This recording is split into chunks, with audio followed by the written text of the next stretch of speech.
오늘 성경은 예레미야 2장 13절입니다. 예레미야라는 이름은 하나님께서 기뻐하신다라는 뜻입니다. 예레미야는 제사장 hil기야의 아들이었습니다. 제사장은 정기적으로 예루살렘 성전에 출입하여 섬겨야 했기 때문에 예레미야의 가족은 예루살렘에서 가까운 아나돗이라는 마을에 살았습니다. 많은 학자들은 예레미야가 하나님의 부르심을 받았을 때가 약 17세에서 20세 사이의 젊은 청년이었을 것이라 추정합니다. 예레미야 1장 5절에는 하나님께서 예레미야를 부르신 장면이 나옵니다. 내가 너를 모태에 짓기 전에 너를 알았고 내가 배에서 나오기 전에 너를 성별하였고 너를 여러 나라의 선지자로 세웠노라 하시기로. 제사장의 아들이었던 예레미야는 자기도 장차 제사장이 되리라고 생각했을 것입니다. 그러나 하나님의 생각은 달랐습니다. 예레미야 1장 2절에는 여호와의 말씀이 예레미야에게 임하였다고 기록되어 있습니다. 아무리 사람이 자기의 길을 계획할지라도 실제로 그 인생을 인도하시는 분은 하나님이십니다. 하나님은 우리 인생에 대해 분명한 뜻과 계획을 갖고 계십니다. 우리는 때로 우리의 선택에 따라 교회에 나오고 예수님을 믿고 우리 인생을 결정한다고 생각합니다. 그러나 성경은 이 모든 것에 하나님의 부르심이 있다고 말합니다. 하나님은 모든 일을 영원전부터 계획하셨습니다. 그리고 그것을 시간 속에서 인류의 역사 속에서 한 사람의 인생 가운데서 실행하십니다. 우리 인생의 목적은 하나님의 부르심을 받들어 사는 데 있습니다. 아무리 사소한 일이라 할지라도 하나님의 뜻을 받들어 한다면 위대한 일이 됩니다. 반대로 아무리 위대한 일을 하며 산다 해도 하나님과 무관한 인생은 영적으로 볼 때 아무런 의미가 없습니다. 오늘날의 이 시대는 주의가 산만한 시대이며 딴짓에 쉽게 빠져드는 시대입니다. 대표적으로 스마트폰이 우리를 계속 유혹하기 때문입니다. 그러면 이 스마트폰 중독에 빠지지 않으려면 어떻게 해야 할까요?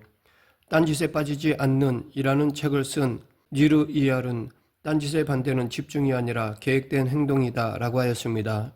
우리는 게임도 할 수 있고 유튜브를 볼 수도 있고 카톡이나 페이스북이나 인스타그램을 할 수도 있습니다. 하지만 중요한 것은 자신의 계획과 목적에 따라 그것을 하는 것입니다. 목적이 있는 사람은 시간을 낭비하지 않습니다. 하나님은 우리들의 인생에 대한 아무런 계획 없이 이 땅에 보내지 않으셨습니다. 반드시 하나님께서 맡기시는 고유한 사명을 이루도록 하십니다. 사람마다 사명 찾는 과정은 다릅니다.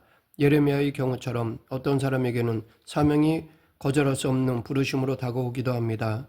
하지만 창세기에 나오는 요셉의 경우처럼 어떤 사람에게는 사명이 오랜 시간을 거쳐서 찾아오기도 합니다. 분명한 것은 하나님께서 우리를 당신의 백성으로 부르실 때 반드시 목적이 있다는 것입니다. 종교개혁자 마틴 루터는 소명 즉 부르심에는 7가지 의미가 있다고 하였습니다. 구원으로의 부르심, 목회자로서의 부르심, 직분자로서의 부르심, 특별한 사명으로의 부르심, 가족으로의 부르심, 직업으로의 부르심, 일상으로의 부르심이 그것입니다. 그리고 이 부르심을 찾아 나서는 여행이야말로 세상에서 가장 행복한 여행입니다. 예레미야 2장에서 하나님은 이스라엘 백성들을 상대로 소송을 제기하고 있습니다. 9절에서 하나님은 그러므로 내가 다시 싸우고 너희 자손들과 싸우리라 여호와의 말씀이니라 라고 말씀하셨습니다. 여기서 싸우다 라는 말이 2번이나 사용되었습니다. 이 말은 법적인 소송을 할 때 사용되는 전문 용어입니다. 그러면 왜 하나님께서는 이스라엘 백성들과 다투시는 것일까요? 왜 그들을 상대로 소송을 거시는 것일까요? 그것은 하나님께서 그들을 극진히 사랑하셨음에도 불구하고 그들이 하나님을 버렸기 때문입니다. 만일 하나님이 이스라엘 백성들에게 관심도 없고 전혀 사랑하지 않으시는데도 그들이 잘못했을 때 다투고 소송하신다면 이해가 안 될 것입니다. 평소에는 관계도 갖지 않으면서 잘못했다고 야단치는 것은 앞뒤가 맞지 않기 때문입니다. 그러나 하나님은 이스라엘 백성들이 어그러진 길로 갈 때 그들을 책망하시고 의분을 반하실 권리가 있습니다. 왜냐하면 하나님은 그들을 극진히 사랑하시고 돌봐주셨기 때문입니다. 예레미야 2장 5절 나 여호와가 이와 같이 말하노라 너희 조상들이 내게서 무슨 불의함을 보았기에 나를 멀리하고 가서 헛된 것을 따라 헛되이 행하였느냐. 하나님은 이스라엘 백성들을 애굽 땅에서 인도하여 내신 분이십니다. 10가지 재앙으로 바로를 항복시킨 분이십니다. 홍해를 가르치면서까지 이스라엘 백성들을 건너게 하시고 바로의 군사들은 수장시키셨습니다. 또한 하나님은 시내산에서 그들과 언약을 맺으시고 율법을 주셨습니다. 그리고 광야 40년 동안 돌봐주셨고 결국 광야를 통과하여 약속의 땅 가나안에 이르게 하셨습니다. 이토록 큰 사랑을 베푸셨습니다. 신명기 4장에서 모세는 우리 하나님 여호와께서 우리가 그에게 기도할 때마다 우리에게 가까이 하심과 같이 그 신이 가까이 함을 얻은 큰 나라가 어디 있느냐. 오늘 내가 너에게 선포하는 이 율법과 같이 그 규례와 법도가 공의로운 큰 나라가 어디 있느냐라고 하였습니다. 그런데 안타깝게도 이스라엘 백성들은 가나안에서 사는 동안 하나님을 완전히 망각하고 말았습니다. 이스라엘의 역사는 하나님의 마음을 아프게 한 역사, 하나님의 인내를 계속해서 시험하는 역사가 되고 말았습니다. 신학자 헤르만 바빙크의 말대로 계시의 역사는 하나님의 순환의 역사가 되었습니다. 그렇다면 이스라엘의 죄는 무엇일까요? 이것에 대해 예레미야 2장 7절에서는 다음과 같이 말하고 있습니다. 내가 너희를 기름진 땅에 인도하여 그것의 열매와 그것의 아름다운 것을 먹게 하였거늘 너희가 이리로 들어와서는 내 땅을 더럽히고 내 기업을 역겨운 것으로 만들었으며. 이스라엘의 죄는 하나님께서 그들에게 주신 좋은 것을 하나님의 영광을 위하여 사용하지 않고 남용하고 오용한 것입니다. 그것이 바로 우상숭배입니다. 하나님께서 우리에게 주신 좋은 것은 선하고 아름다운 것입니다. 문제는 그것을 하나님의 영광을 위해 쓰지 않고 단지 자기의 쾌락의 목적을 위하여 사용하는 것입니다. 그러면 우상숭배가 됩니다. 초대교부 아우구스티누스는 향유, 푸르이와 사용, 우티이라는 개념을 구분하였습니다. 향유, 푸르이란 그 자체의 목적을 위해 무언가를 누리고 즐거워하는 것입니다. 반면에 사용, 우티는 인간이 다른 더 높은 목적을 위해 무언가를 사용하는 것입니다. 아우구스티누스는 향유, 푸르이의 대상, 즉 그 자체를 목적으로 하는 온전한 사랑의 대상은 하나님뿐이라고 하였습니다. 반대로 하나님을 제외한 모든 것은 사용, 우티의 대상입니다. 즉 그 자체를 목적으로 향유하지 않고 하나님을 향유하기 위한 수단으로 사용하는 것입니다. 이스라엘 백성들은 이 세상의 것들을 하나님을 위해 사용하지 않고 그것 자체를 즐거워하면서 자신을 만족시켰습니다. 그렇다면 그들은 정작 행복해졌을까요? 그렇지 않습니다. 오히려 멸망하여 이방 나라의 포로로 잡혀가게 되었습니다. 이것은 우리도 마찬가지입니다. 우리도 돈을 버는 것은 나쁜 것이 아니지만 돈 버는 것이 최고의 목적이 되어 다른 모든 일과 인간관계가 돈 버는 것에 밀려버렸다면 영적으로 큰 위기에 빠진 것입니다. 이것이 우상숭배입니다. 오늘 본문 13절에서 하나님은 이스라엘 백성들의 죄를 두 가지로 요약하셨습니다. 내 백성이 두 가지 악을 행하였나니 곧 그들이 생수의 근원대에는 나를 버린 것과 스스로 웅덩이를 판 것인데 그것은 그 물을 가두지 못할 터진 웅덩이들이니라.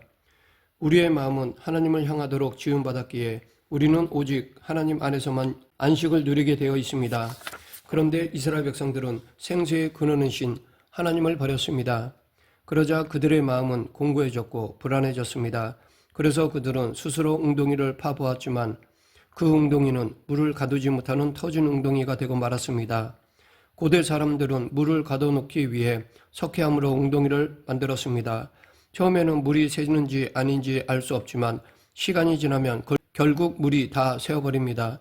이처럼 지옥으로 내려가는 길은 내리막인지 아닌지 알 수 없는 아주 완만한 경사의 내리막길입니다. 그러면 왜 사람들이 헛것에 빠집니까? 하나님을 떠났기 때문입니다. 터진 웅덩이는 반드시 바닥을 드러내게 되어 있습니다.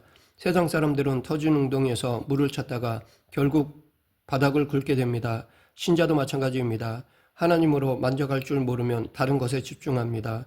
좀 더 나은 것, 좀 더 편한 것, 좀 더 많은 것을 추구하지만 그것이 다 터진 웅덩이라는 것을 모릅니다. 사람들은 유흥이나 게임에서 만족을 찾으려고 합니다. 하나님을 믿긴 하지만 하나님이 아니라 세상에서 만족을 찾습니다. 아이들이 어릴 적부터 영상을 보는 습관이 들도록 방치하는 것은 문제입니다. 그래서 요즘은 유튜버가 되는 것이 꿈인 초등학생들과 청소년들이 많이 있습니다. 어떤 학생은 유튜브 동영상으로 한 달에 수백만 원을 벌기도 한다고 합니다. 유튜버가 되는 것 자체를 비판하는 것이 아닙니다. 문제는 초등학생 때부터 단지 유명해지고 그렇게 많은 돈을 버는 이유로 유튜버가 되고자 한다는 것은 옳지 않다는 것입니다. 아직 가치관, 세계관이 올바르게 형성되어 있지 않기 때문입니다. 이처럼 이 시대는 터진 웅덩이 시대입니다. 신약 성경에서 예수님도 동일한 말씀을 하셨습니다. 누구든지 목마르거든 내게로 와서 마시라. 나를 믿는 자는 성경의 이름과 같이 그 배에서 생수의 강이 흘러나오리라 하시니 이는 그를 믿는 자들이 받을 성령을 가리켜 말씀하신 것이라. 여기에서도 예수님은 목마른 사람에 대해 말씀하셨습니다. 구약의 이스라엘 백성들이 터진 웅덩이에서 인생의 답을 찾으려고 하는 것처럼 신약의 유대인들도 세상에서 인생의 해답을 찾지 못해 목말라 하는 상태에 있었습니다. 그러한 자들에게 예수님은 나를 믿는 자는 그 배에서 생수의 강이 흘러나오리라 라고 말씀하셨습니다. 여기 그 배는 문법적으로 예수님의 배도 될 수 있고 믿는 자의 배도 될 수 있습니다. 먼저 우리는 생수의 근원이신 예수님의 배에서 나오는 생수의 강, 성령님을 생각할 수 있습니다. 예수님께서 우리에게 성령을 보내주시기 때문입니다. 동시에 예수님을 믿는 자의 배이기도 합니다. 믿는 자는 예수님과 연합해 있기 때문입니다. 신자는 예수님의 배에서 나오는 성령을 받아 그 마음속에 끊임없이 솟아나는 성령의 활력과 능력을 경험하게 됩니다. 예레미야는 하나님이 생수의 근원이라고 하였습니다.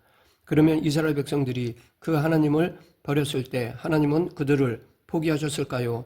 그렇지 않습니다.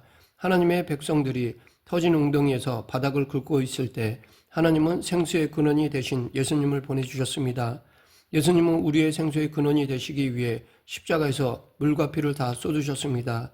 이제 예수님은 당신을 믿는 자에게 영원한 생수의 근원이 되어 주십니다.